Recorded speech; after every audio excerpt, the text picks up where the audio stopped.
What's up, guys? Welcome back to the YouTube channel. We just pushed the car out in the trailer. There's a lot of stuff that I got done before we did the intro here. Over here at Brian's shop, working on the race car. JW's over here, Brian's over here. Got some changes to make. So first thing, well, not the first thing I went to do, my generator back there, I blowed the generator up. Man, this is a bad year for 2023 so far. I've had to work on the race car, messed it up a little bit, blowed up the generator. So let's keep working on the race car. All right, guys, well, we got this thing patched up.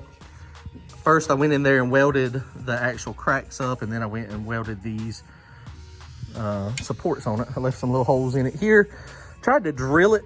I didn't really think about that. Nick from BSI, Black Sheep Industries, he sent me a message and told me to drill a little hole in it for vent. You can see I tried to drill it, but it didn't really work out. The drill would not drill the stainless steel, so I just left a little vent hole over here on the side. That way when you're welding it, you don't get the pocket of gas, and also it creates probably a little bit of a buffer area when this thing's running, so you don't have the hot gases in there that can't get out. So it doesn't look very nice with that there, but it'll be all right. Left one on that side too. Whoa, that's still hot. So okay, so we're welded back up. The Motion Raceworks thing, I was going to get the Motion Raceworks, but they did not have the one for a 2.5-inch pipe, so couldn't do that today. So we just stick this in there. God, it looks terrible, but you know, it is what it is. What can you do? All right, guys, so dealing with my discomfort, still got to work on the race car, still got stuff to do. We just got this bolted back on there, so the wastegate is on and the weld is fixed. One thing I am going to do as well, I'm gonna go ahead and retard the cam timing a little bit. Had it advanced, and I think it was advanced. You can see, looking at this, is showing like 6 degrees advance. I'm gonna back it up. The intake center line right now is, I think it was 109 and a half. So I didn't know how it was gonna spool. It spools up really good. So we need to kill a little bit of bottom end torque. I'm pulling a bunch of timing to make this thing work on the backside. So killing a little bit of torque is not gonna be a bad thing. But I want to see if this thing can gain a little bit of RPM, you know, potentially as well. It kind of felt like it was kind of bottoming out up top, not pulling as hard. Now it felt like it was at 7,500 RPM, you know, that's where it was at. The converter, you know, the way that thing's got the no prep converter, it likes to spin a little bit higher RPM. Could have been because we were real low in timing, but I want to back away a little bit of the bottom end torque. So we're going to do that to try to expand the RPM range a little bit. If it doesn't work, it'd be easy enough just to advance it back. So I'm gonna probably do 4 degrees. A lot of people say 2 degrees, but you know, it is what it is. So the other thing, I pulled the valve cover off today. Get the valve cover off of it, and we got to weld a baffle in there, so we try to not pull as much oil when this thing is idling. I want to take a look at the oil as well. We're looking at the accumulator. This is the bar we're thinking about mounting it to. Just weld a couple tabs off of it. It would fit just at the front, you know, the very front of the car. It'd probably be 20-25 pounds up here. Not necessarily a bad thing. The bad thing about having it up here is if I crash it, then it's going to destroy it. So I don't know that that's the best place for it. It might be the only place. We don't have much room. Putting it back here, we might could put it on the roll cage potentially. You know, mount it. I don't know. We're going to look at that. That's what we're looking at right now. Trying to figure out where it needs to go. Up front, it'll be really close to the oil filter. If we go back here where it feeds into the block, we might could do okay here. Or I could just send the accumulator right back, put another quart of oil in it, run 10 quarts of oil, and then just shut the car off at the, you know, as soon as I go through the traps. So, you know, I've used to do that, but I hadn't been doing it recently. But if it's losing oil pressure, you know, it's bad on the turbo, it's bad on the motor, it's bad on everything. So, all right, let's get to work. All right, guys, so we got all 4 of the bolts loosened up. The easy way to do this, to make this change, it took me a little while to figure this out. When you get all 4 bolts loose, of course, that one back there behind the balancer, you have to loosen it before it goes back there.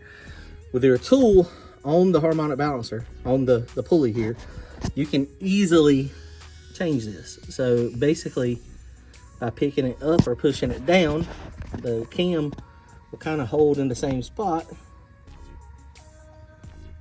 Let me zoom in real good. So we're like on 8 degrees there. So we're going to back it up to 4. Let's see if it goes the right way. Oop, we're going the right way. Got lucky. See how it moved? That moved like 3 degrees.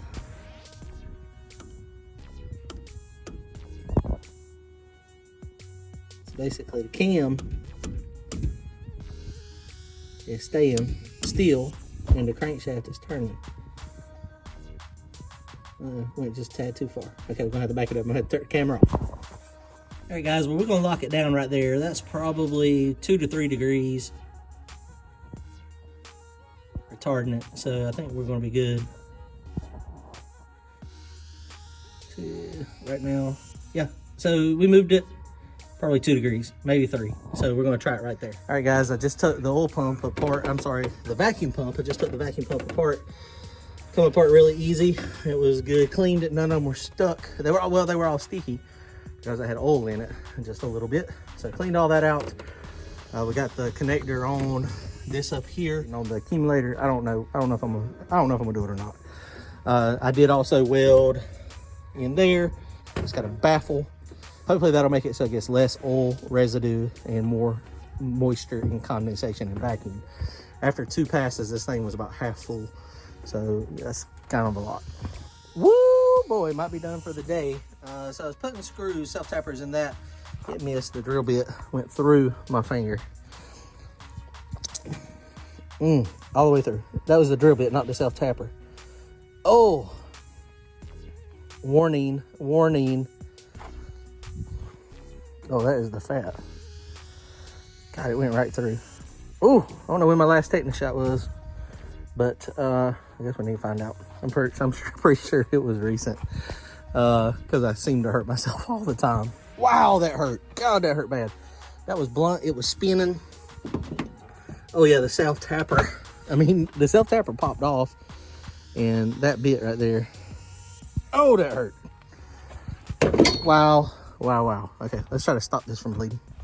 All right, well, that's not bleeding quite as bad as I thought it was going to bleed. It is pretty numb. Actually, it is real numb. I can't really feel my finger at all now. So hopefully the finger feeling comes back in that finger. Man, so I'm put a piece of paper towel on it, some electrical tape as a temporary Band-Aid, because I might have a Band-Aid somewhere. Paper towel work for now. So we're gonna try to finish this real fast. All right, guys, well, we got this thing hooked up. It's all wired up here. It's pretty easy to do. That wiring from Low Dollar made a big difference. That is actually not a Low Dollar vacuum. That one come from Amazon. It's -1 bar, minus 14.5 to 30, so I think that's called a 3 bar or something. I do have a Low Dollar one as well, but it is a 5 bar, so I got that as a backup for a map sensor. So technically this is a map sensor as well. If I ever need one, it doesn't read this vacuum, because you know there is a possibility. I hope not, but there's a possibility in the crankcase here it could go into boost if the vacuum pump doesn't keep up. So basically, to go on here, very simple to set this up. Let me show you real fast. This is the table. Set it up and do 0.5 volts is -15, 4.5 is 30, and then you assign it in your pin map. Just go in, and we're using the J3 connector. And the way I've got it, if you see, the J3 connector has got a positive and negative, and then the one wire going in there, that positive and negative comes down here to this terminal block. This positive and negative feeds the sensor, and it appears to be working. We have not cranked it up yet, so we'll crank it up now, and then we should be able to read vacuum right here. And you see now it's reading -0, which is actually perfect. So let's try it. All right, here we go. We're gonna fire it up. All right, ignition is on. Yep, go ahead and start it.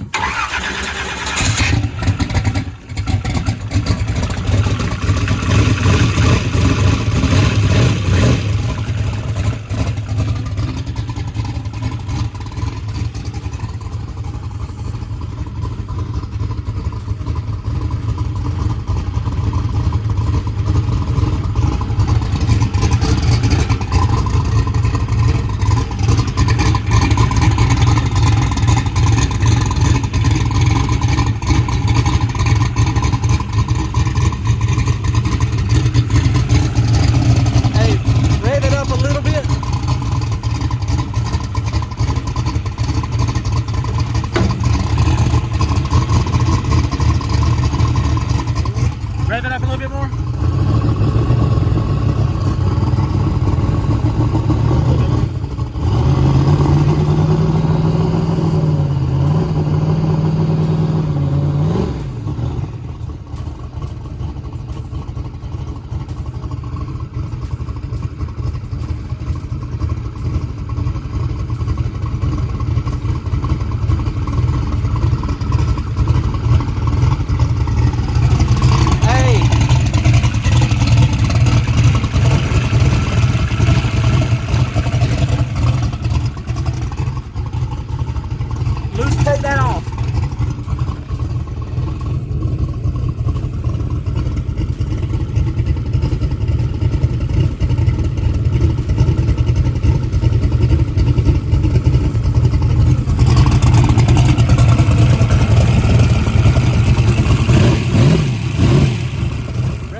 minus 15, and that's not possible right now because it's open. So it was reading and then it stopped. So let's reset. I'm gonna have to mess with that a little bit. Hey, shut it off. So something's the matter with the sensor. I don't know if my sensor's broke. It read like -1, -2, and then all of a sudden it jumped up and went to minus 15. And then, which is what it should have done when it revved. But I was like, well, wait a minute. And then we took that off and it should have went back to 0. It never went back to 0.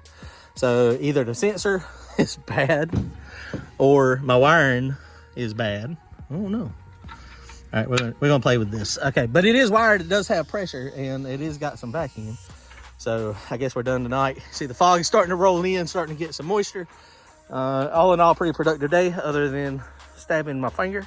Yeah. All right, guys, we done. Comment, like, and subscribe. Later, guys. See you.